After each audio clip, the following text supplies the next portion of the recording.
literally kneeing and cheap shotting C in the throat. Like if she did that to any of our teammates, we'd be pissed. But like they're definitely targeting her, and the league and the refs do about the suspension. If that's what they felt was necessary in that moment, then so be it. But I think there's a lot of other plays that you can say the same about. I think the biggest thing is it's just about our safety. We're so concerned about the safety on the court, but time and time again we're having people threatening our lives, leaking addresses out there, putting crazy pictures that have nothing to do with basketball. So at some point the league needs to put a stand on it. They came out with no hate speech, but I mean, what is that going to do? At some point, time and time again, players are going through this, and the league remains silent. So I'm sick and tired of it, and it's time for them. The internet is not a real place. So I think when you treat the internet like a real place, that's when you get everybody like, oh my God. But it's like, bro, you don't know these people in real life. Just press the block button, bro.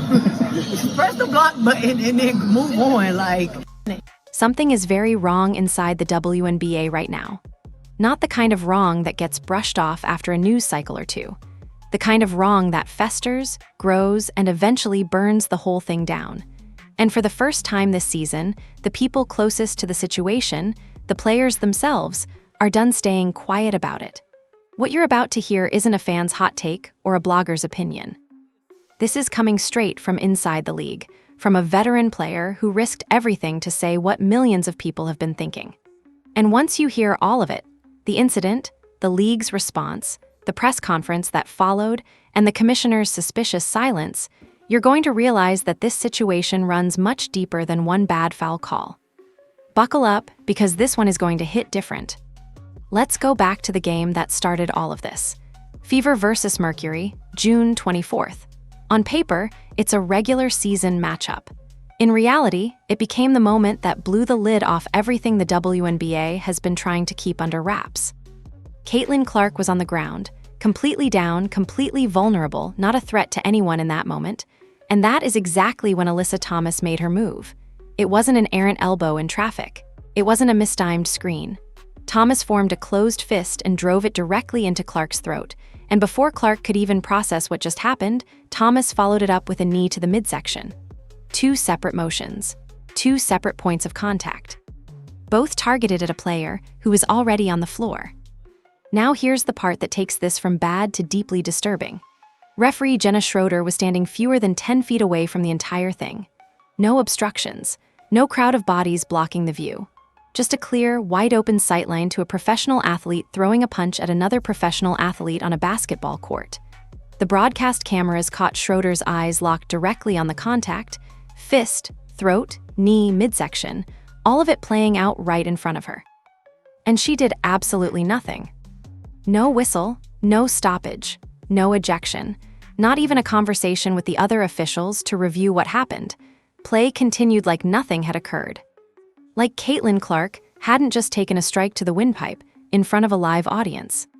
The WNBA's official position is that the referee simply missed it. That in the chaos of a professional basketball game, with a clear view from less than 10 feet away, a trained official just didn't see it. That explanation might work if this were an isolated moment, but it wasn't isolated, not even close. This was part of a pattern that players themselves have been privately fuming about for months, and now one of them finally said it out loud. But before we get to that, let's talk about what the league decided to do when they actually reviewed the footage. When the WNBA front office reviewed the play and handed down their punishment, they had a choice to make. They could send a clear, unambiguous message that this kind of behavior is unacceptable in their league. They could protect their most valuable asset. They could show the millions of new fans who had just discovered women's basketball that the sport takes player safety seriously. Instead, they handed Alyssa Thomas a one-game suspension. One game for a closed fist strike to the throat followed by a deliberate knee to the midsection. One game. Let that sink in for a second, because the math here is pretty important. A one-game suspension in the WNBA carries a financial penalty somewhere in the range of a few $1,000s for most players. In a league where the average salary is nowhere near NBA money, that still stings, but it's not catastrophic. It's manageable. It's affordable. And that's exactly the problem. Because what that one-game suspension communicates to every physical, aggressive player in the league isn't accountability. It communicates a price tag. It tells every enforcer in the WNBA exactly what it costs to take a free shot at Caitlin Clark, and that number is absurdly, dangerously low. The league didn't shut down the behavior, they accidentally put it on sale. Compare that to the NBA for a moment, because the comparison is unavoidable. Draymond Green, a player famous for playing on the edge of the rulebook, has faced multi-game suspensions for far less than what happened on June 24th. The NBA has handed out 5, 6, even 10-game bans for actions that didn't come close to a closed-fist punch to the throat. Because the NBA understands something fundamental. When you allow violence against your marquee players, you signal to everyone watching that the league doesn't value what those players bring. The WNBA just sent the exact opposite signal. There's also another layer here that made the whole thing even messier. According to Alyssa Thomas herself, she didn't find out about her suspension until 10 minutes before it was publicly announced. Not from a phone call, not from a sit-down with league officials. She found out the same way everyone else did right before it went public. That's not how you handle a serious disciplinary situation. That's how you handle a formality. And the fact that Cathy Engelbert apparently didn't reach out directly speaks volumes about how seriously the league's leadership took any of this. But the story didn't end with the suspension. Because one player had watched the whole thing unfold, had watched the league's weak response, and had finally decided she was done staying silent. In professional sports, there's an unspoken rule. You don't break ranks. You don't publicly criticize players from other teams in a way that embarrasses the league. You don't step in front of a microphone and tell the world that the officiating is rigged. You handle things internally, you go through the proper channels, and you keep the internal politics inside the building. Sophie Cunningham just threw all of that out the window. Cunningham is a veteran. She's not some rookie trying to make a name for herself with a hot take. She knows exactly what it means to stand in front of cameras and say what she said. She knows the fine that could follow. She knows the political fallout. And she said it anyway, because what she's been watching happen to Caitlin Clark all season long finally crossed a line she wasn't willing to stay quiet about. Her words were direct and completely unambiguous. She confirmed that players are literally kneeing and cheap-shotting Clark in the throat. She said flat out that if someone did that to one of her own teammates, every single person on the roster would be furious. And then she confirmed the thing that fans have been screaming about from the stands and from their living rooms for months, that Caitlin Clark is being specifically, deliberately targeted, and the referees are consistently looking the other way when it happens. Think about what it takes for a veteran player to say that publicly. This isn't a burner account on social media. This isn't an anonymous source whispering to a reporter. This is a named, experienced, professional athlete standing in front of microphones and cameras, putting her name on the record to say that the officiating in her league is failing to protect a fellow player from deliberate physical targeting. That is not a small thing. When players start speaking that openly, it means the situation has gone well past the point of quiet frustration. It means that what's happening is so visible, so undeniable, and so ongoing that staying quiet starts to feel like being complicit in it. Cunningham reached that point and made her call. And she didn't stop at the on-court stuff. She also went after something that the WNBA's front office probably hoped nobody would notice, but we'll get to that. First, let's talk about what Alyssa Thomas did when the cameras were pointed at her. After the suspension came down, Alyssa Thomas had a choice.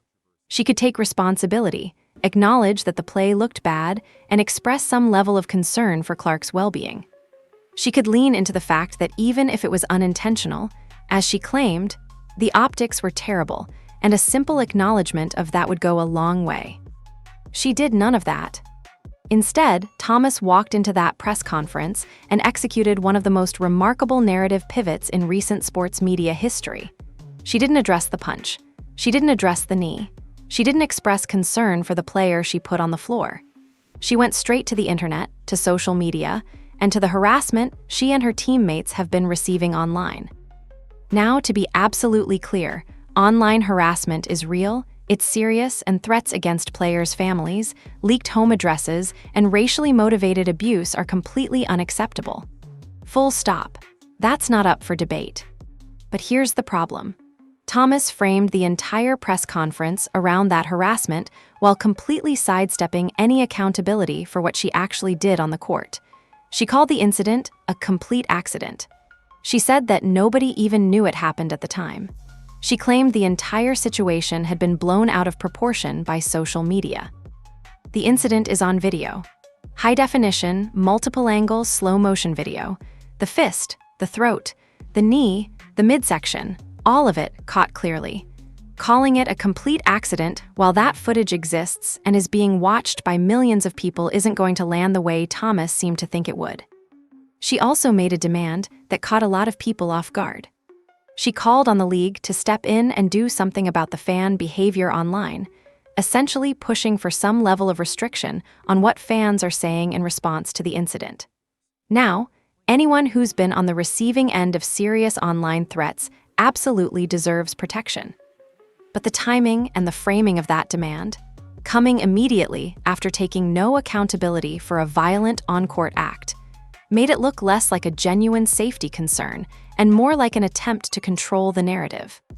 And Thomas wasn't alone in doubling down. Fever-Mercury head coach Nate Tibbetts stepped to the podium and made the situation even harder to defend. He called it ridiculous to label any of the plays as cheap shots.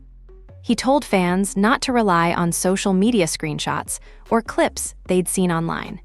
He suggested the public was overreacting based on incomplete or distorted information. The problem with that argument is that the video isn't a screenshot. It isn't a cropped clip designed to mislead. It's broadcast footage from a nationally televised professional basketball game. Telling the public not to trust what they watched live on television isn't media literacy advice, it's gaslighting. And most people watching saw right through it. The coach's loyalty to his player is understandable. But loyalty has limits, and those limits usually sit somewhere around defending indefensible footage on a national platform. The Mercury organization circled the wagons when they should have acknowledged reality. And in doing so, they made the whole situation look significantly worse than it might have been with a different approach.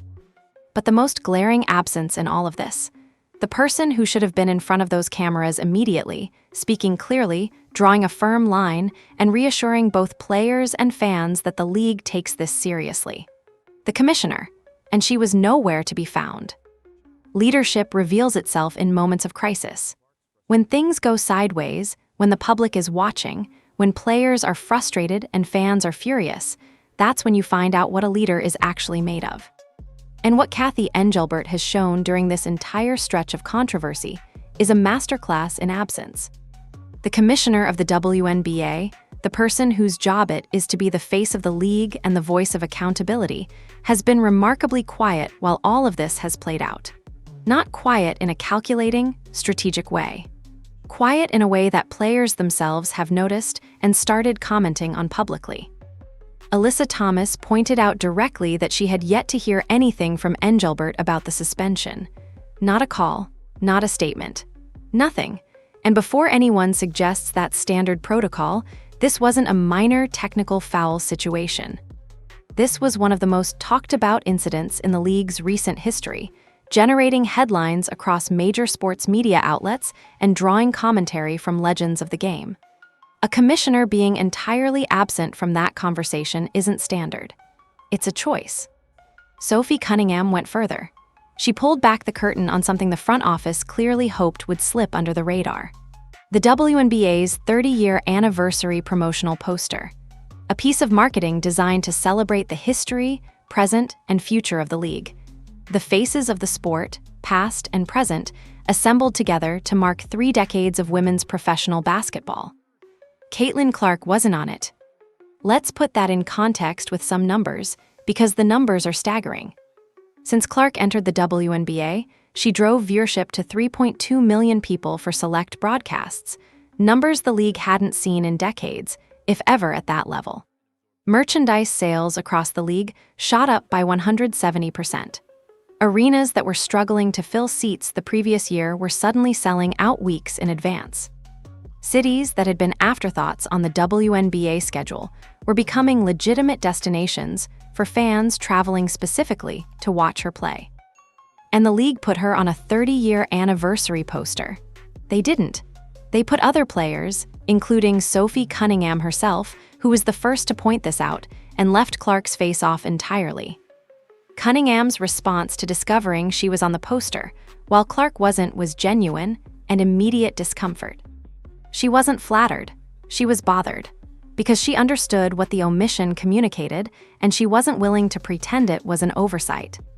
Here's the thing about calling something an oversight when it's this visible and this consequential. The WNBA's marketing team didn't accidentally forget the name of the player, generating 170% merchandise increases. They didn't accidentally overlook the rookie who single-handedly revived the league's television ratings. Oversights happen with minor details. They don't happen with the biggest story in your sport. The speculation online has been loud, and it's been persistent. Rumors suggesting that Engelbert is uncomfortable with the narrative that the league's revival is built around one player rather than around the league itself, or the commissioner's own leadership decisions. It's been said that there's a real tension at the top of the organization between promoting the sport and promoting the individual who is currently its most powerful draw. Whether that's accurate is hard to confirm from the outside, but the behavior, the poster, the silence, the light suspension, forms a pattern that a lot of people are finding very difficult to explain any other way. A commissioner who fully understood the value of what Clark represents would be doing the exact opposite of what Engelbert has been doing. She'd be running Clark's face on every billboard in every market.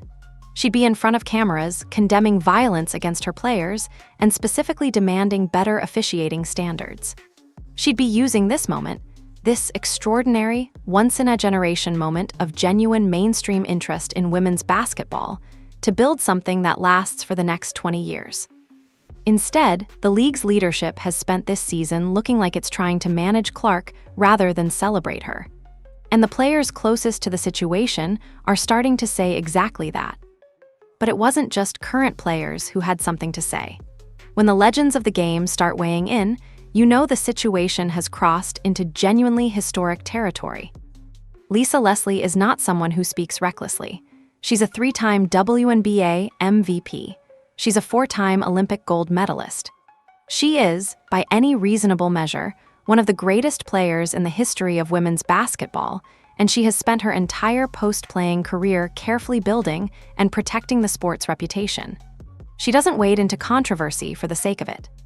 So when Lisa Leslie breaks her silence on something, people listen.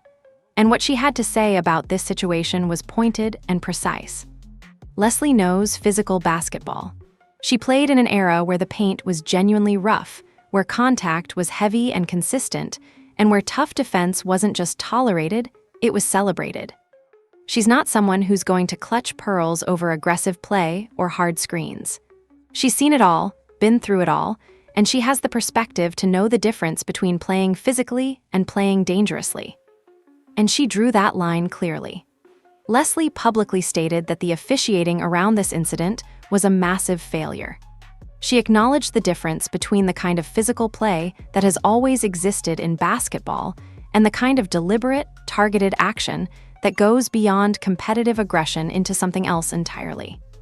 She also pointed to something that cuts to the heart of the character question surrounding Thomas's response. There is an unwritten code in basketball, a code that every professional player learns early and carries throughout their career. You play hard, you compete fiercely. You don't apologize for playing the game at its highest level. But if something happens, if a play gets out of hand, if someone goes down, if contact is made that wasn't intended, you check on them. You turn around. You make sure they're okay. You show the world in that moment that there was no malicious intent behind what just happened. Alyssa Thomas threw the strike, delivered the knee, and kept walking. She didn't look back. She didn't pause. She didn't ask if Clark was okay. There was no moment of concern, no hesitation, nothing that suggested she was surprised by what had just occurred. And in Leslie's view, and in the view of a lot of people who have played the game at the highest level, that absence of response speaks louder than any press conference statement ever could. When the players who built this league on their backs are looking at a current situation and shaking their heads, that's not a minor credibility problem for the WNBA. That's a generational crisis. Those are the people who sacrificed financially, who played for smaller audiences, who built the foundation that today's players are standing on, and they're watching that foundation crack in real time. But the consequences of what's happening right now go beyond this season. Because there are players watching all of this unfold from college arenas, from practice facilities, from draft preparation sessions, and they're forming opinions about whether they want any part of what they're seeing. This is the part of the story that doesn't get talked about enough, and it might be the most important part of all. Right now, the next wave of WNBA talent is in college. Players like Paige Buchers, Juju Watkins, and Hannah Hidalgo, names that college basketball fans know well, players who represent the kind of generational ability that makes fans buy tickets and tune in for years. These are the players the WNBA is counting on to sustain whatever growth this era produces. And they are watching every single thing that's happening right now with Caitlin Clark. They're watching the footage of the punch and the knee. They're watching the one-game suspension.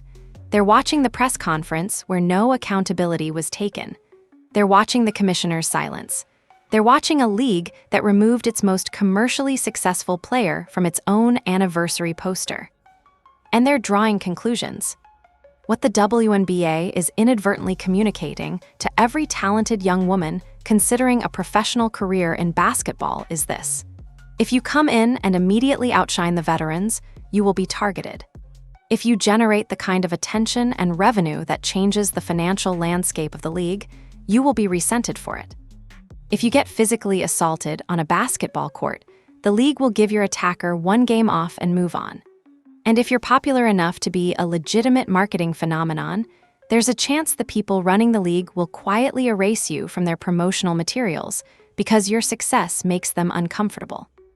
That is not a league that talented, ambitious, brand-conscious athletes are going to rush to join. That is a league they are going to have serious conversations about avoiding. The NBA went through a version of this in the 1980s, and the parallel is too direct to ignore. The Detroit Pistons built what became known as the Jordan Rules, a deliberately brutal defensive philosophy designed to physically punish Michael Jordan every single time he drove toward the basket. The goal wasn't to stop his jump shot. The goal was to make the experience of being Michael Jordan in that building genuinely painful, to wear him down, to make him think twice before attacking the paint, to break him, essentially, through accumulated physical punishment. And for a stretch, it worked. The Pistons were physical, organized, and effective. They made Jordan's life miserable in the playoffs. But the NBA's leadership recognized something crucial. If they allowed the Pistons to break Michael Jordan, they weren't just letting one player get roughed up. They were allowing the destruction of the most valuable asset the league had. Jordan's success was the NBA's success. His popularity was fueling network deals, merchandise revenue, global expansion, and a cultural moment that would define professional basketball for the next 2 decades. So the NBA changed the rules. They modified officiating standards. They protected their star, not because they were playing favorites, but because they understood that protecting the golden goose was protecting the entire sport. The WNBA has its equivalent of that moment right now. They have a player who is doing for women's basketball what Jordan did for the NBA, generating cultural attention, mainstream media coverage, sellout crowds, and television numbers that nobody thought were achievable in the current landscape. And instead of protecting that player, instead of riding that wave to build something lasting, the league is allowing the environment around her to become hostile, physical, and increasingly dangerous. The one-game suspension wasn't just a light punishment. It was a signal. It told the rest of the league that the cost of targeting Caitlin Clark is manageable. It told ambitious, physical players that there's space to operate without serious consequences. And it told the next generation of talent that the WNBA's leadership either doesn't understand the moment they're in, or doesn't care enough about it to act accordingly. Either explanation is devastating for the league's long-term future. Here's the uncomfortable truth that the WNBA's front office is going to have to grapple with eventually, whether they want to or not. The window for getting this right is not unlimited. Goodwill from new fans is a finite resource. People who came to women's basketball for the first time this season because of the excitement around Clark's entrance into the league are not obligated to stay if what they find is a toxic environment, inconsistent officiating, and an organization that seems more interested in internal politics than in protecting the quality of its product. What a genuinely accountable response would have looked like is pretty straightforward. A 5-game minimum suspension for Alyssa Thomas, paired with a public statement from the commissioner drawing a clear and firm line about what level of physical play the league will and will not tolerate. A direct conversation with Clark about the league's commitment to her safety. A comprehensive review of officiating standards, and a commitment to consistency in how plays involving Clark are called compared to plays involving other players. None of that happened. What happened instead was a 1-game suspension, a press conference where the aggressor played victim, a head coach who told fans not to trust their own eyes, a commissioner who stayed invisible, and a marketing department that somehow found room on an anniversary poster for everyone except the league's biggest draw. The players who are speaking up, Sophie Cunningham, and others who have commented publicly or been quoted in various outlets, aren't doing it because they want drama. They're doing it because they've watched the proper channels fail repeatedly, and speaking publicly is the only lever they have left to pull. When veteran players start going on record about targeting and complicit officiating, that's not locker room gossip. That's a genuine institutional crisis playing out in real time. There are also real questions swirling in sports media circles about the sustainability of Engelbert's position as commissioner given the growing volume of criticism from players, fans, and now the legends of the game. Whether those conversations lead anywhere remains to be seen. But the fact that they're happening at all, the fact that the commissioner's job security is being openly discussed in the context of how one rookie's first season has been handled, tells you something significant about how far this has gone. What happens next matters enormously, not just for Caitlin Clark, not just for the Fever or the Mercury or the players involved in this specific incident. What happens next shapes the trajectory of women's professional basketball for the next decade. If the league course corrects, if leadership steps up, if officiating improves, if the environment becomes one where talent is celebrated rather than punished, then this season's chaos might eventually be remembered as the rocky transition period before things got better.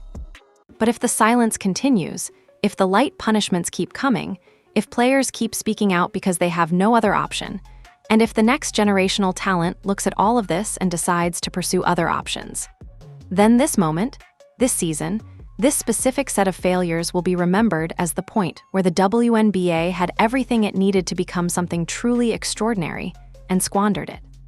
Here's what's remarkable about everything that's happened over the past few weeks. The WNBA entered this season with something it has never had before: genuine mainstream momentum, real television numbers, packed arenas, brands throwing money at sponsorships, cultural conversations happening in places that had never once discussed women's basketball before. All of it real, all of it measurable, and all of it built in significant part around one person's arrival. That's not a small thing. That's a transformational moment, the kind that sports leagues spend decades and billions of dollars trying to manufacture. And it just happened, organically, because a 22-year-old from Indiana decided to play the game at an extraordinary level and the world noticed. What the league does with that moment is the question. And right now, the answer it's giving doesn't inspire much confidence. Sophie Cunningham spoke the truth because the truth needed to be spoken. Lisa Leslie spoke the truth because the history of the game demanded it. The millions of fans who tuned in, who bought jerseys, who drove hours to sit in arenas and watch this unfold, they deserve a league that's worthy of their attention. Whether the WNBA can get out of its own way long enough to be that league is the real story of this season. The incident is documented. The suspension is on record. The press conference is archived.